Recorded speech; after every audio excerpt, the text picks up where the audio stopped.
Hey guys, now in today's video I'm going to show you how you can use the xTool F1 or F1 Ultra to create a gobo for the xTool Gobo Projector Kit.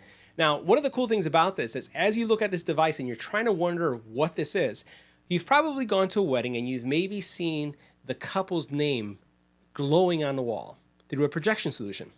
That's what this is. You may have seen one of these maybe projecting on a garage door or in a bar projecting on the top. In the weddings, you see them even projecting sometimes on the floor. Well, with this xTool F1 or the F1 Ultra, you can actually engrave on the glass that allows you to create that type of projection. More importantly, or something that's really cool, going with the small business theme, is that you can actually rent these out for several $100s, and all it takes is seconds. We're talking about 11 seconds. Hope I got your attention. Let's go ahead and check it out. Now, the first thing I wanted to do before showing you the engraving process and everything that's involved to create a gobo, and I'm creating a gobo for my son's wedding, and you're going to see how nice this thing turned out. What I wanted to show you is the actual solution itself. And this is the projector. Really compact, really small, has the ability to adjust the angle in which the projector is pointing, right? So it can go up or it can go down, and it can turn left or right. It does have, for example, if this is going to become a permanent solution, it does have mounting area that you can actually screw things down, right? And it has on this side right here the ability to focus, and on this side right here is where you load the gobos. Now, when you do pick up this solution from xTool, it does come with a number of them. I think it's probably about 3 or 4 black gobos, and then it has some others in different colors. I'm going to unscrew this so you can see how this works. Now, this is where the actual projection takes place. And what you'll see in here is the actual piece of glass that I've engraved with my son and his fiance's name that is going to be projected as people come to the wedding venue. And what you'll see also is that there's a little black rim in here. This little black rim has like a little hole right there. So you can see how it has right there. That ring actually twists and comes off. And this actually has 2 parts or 2 sides to it. One side has black and the other has a metallic or mirror-like finish. So when you engrave this, you're going to be engraving facing up. Now, you'll see this in the video as well. Because this ring takes up some surface area, the engravable area of this gobo is smaller. So it has to be within this space. So in my file that I've created for this, you'll see that it is that size. Now, the other thing that I did in order to be able to support this is I created a really cool jig that supports one important process. When you're engraving this, it's important that it has enough ventilation as it's doing the engraving so that as it's removing the material, it doesn't get stuck to the glass. If you do that, you'll have a yellowish or spots on the actual glass, and that you don't want to do. So this design solution allows you to engrave, and everything comes out real clear. You're going to see mine, and you're going to see how nice it came out using this jig. So let's go ahead and see how it works. We'll see the laser engraver engrave, and then we'll see this project. Now, engraving the gobos can be done either on the F1 or the F1 Ultra. I'm going to be using the F1 Ultra for this example.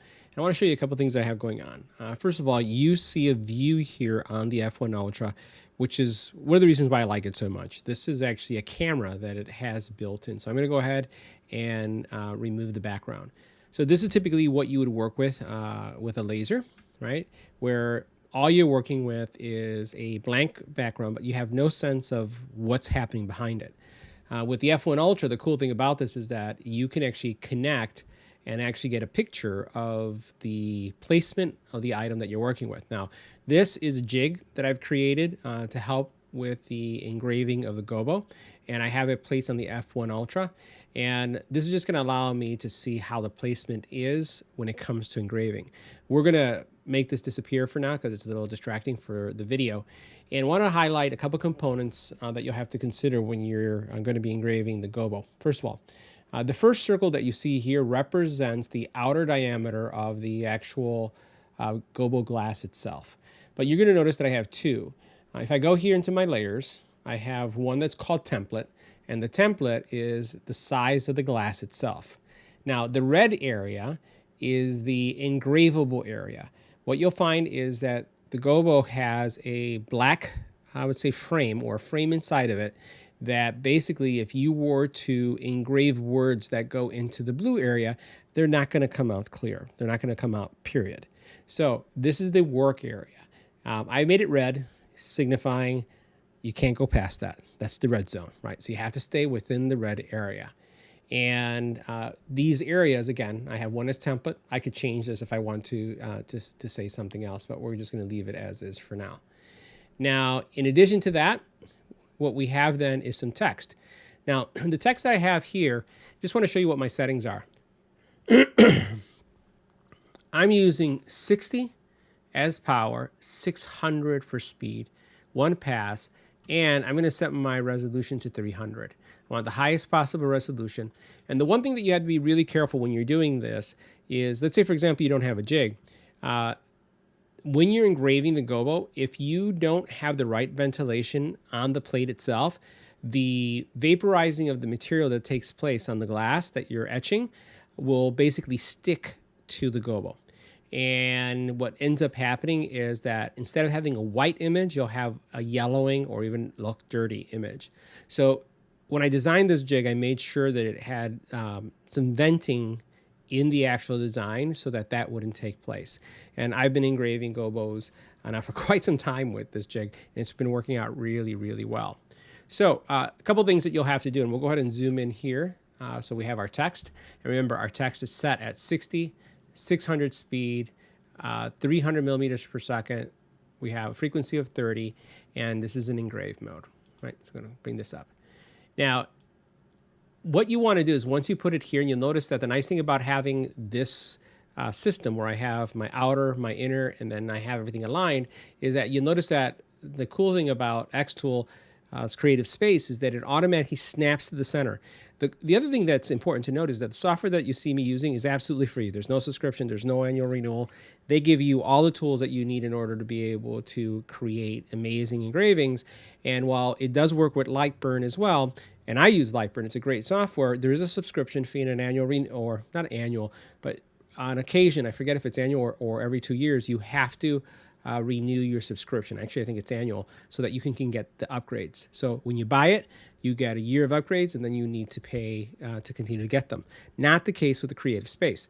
Now, there are some differences in capabilities because this is a maturing software, but I like the fact that this is free, and it allows me to do these kind of creative things that you see here. Now, coming back to this specific piece, I just want to show you this. In order to be able to make this engraved, this is a must-do step. You need to flip the image. So I'm going to go ahead and flip it because this gobo, the black portion of the gobo is going to be facing up. I'm going to be engraving this, and then when I put this into the laser, right, into the laser area, the housing is behind this. So the light comes through here and then out through these words this way. Like, so if imagine if this was on its side, this is the direction. And because this is the direction, what will end up happening is by putting it backwards, it's going to show up straight on the other side. So anytime you, even with the jig, one of the things I always do is I always frame and I make sure that everything is aligned before I engrave. Now, what I'm going to do though, is just to show you how things are aligning so far, is I'm going to hit this refresh, and you notice that my jig is up, and you can see how things are aligned. It's right in place, and it's ready to go. So my next step is to put the gobo, send this to, I'm going to go to process, and then I'll go ahead and engrave. Let me show you what it looks like over here before we do that. So I want to make sure that nothing is set to output. It looks like that's the only thing out. So we'll go to process just to see. And guys, this is going to take seconds. Make sure that this is set to output. All it takes is seconds to do. This isn't minutes. This is a very, very fast process. You hit this, it's going to show me what my trajectory is. So it comes here and it starts engraving. Look at 11 seconds to complete. This is super fast. And again, it's super cool. All right, guys, so we're going to start the engraving now, and you can see how fast this is going. This has not been sped up. It's actually happening in real time. It's going to take 11 seconds. It is almost done, and you can see the last line is being written, and we're done. Check this out. Amazing. Just took 11 seconds to engrave. Let's check it out now. All right, guys, so we're here in our living room, and we have our dogs with us checking this out. And the Gobo projector is connected. It has in the front here a button, and this button is going to allow you to rotate to the left or to the right, or stop. So you can have a constant rotating mode or a fixed mode, depending on how you'd like to have it. We did talk about the fact that this is a focus lens, so you can focus by moving this in the appropriate direction that you'd like. And pretty much that's all there is to it, really. Once you plug it in, it powers up, you do your adjustment, and you're set to go. So let me show you what it looks like on the wall. Now this projector is bright, so you'll notice that the lights are on, and this still is super powerful. We've run this during daylight, like literally 9 a.m., 7 a.m. in the morning, 10 a.m., and it still penetrates really well when it comes to the brightness. And right now we're still getting a lot of, I would say, light coming in through the windows. This is a really open model home, and you can see what the projector looks like there. I can focus this if I wanted to, a little bit left or to the right. I think that it looks pretty good, but we'll do a little bit like this so you can see what the focusing in and focusing out looks like. I think that's the best right there. If I press the button, you get this rotation. And you could have this. I've seen in some weddings where they have the actual logo rotating like this. This is a cool thing. I've seen it projected on the ceiling. I've seen it projected to the floor. And what you could do is you can then also fine tune it. I'm just pressing the button slightly to get to the position I want until I have it kind of aligned with it. And you can notice it moved right there. So let me move it back a little bit. And all I'm doing is double tapping the button to get where I want it to go. See if I can make it go back. There we go. It's tricky to find that position though. This is just drives me crazy sometimes. Let's go back. We'll just do a full rotation and then we'll stop. But you guys get the drift. You can see how clear this is and how great this works. And we did some research on Gobo projectors, just looking to rent these because we're actually planning a wedding. And we saw that they go anywhere from $200 to $300 a rental. So talk about a side hustle. It takes 11 seconds to create the Gobo. You rent the unit out, and literally with one rental, you could pay off the device. That's how easy it is. So there you go. So guys, that wraps up our review. Check this thing out. See you in the next video.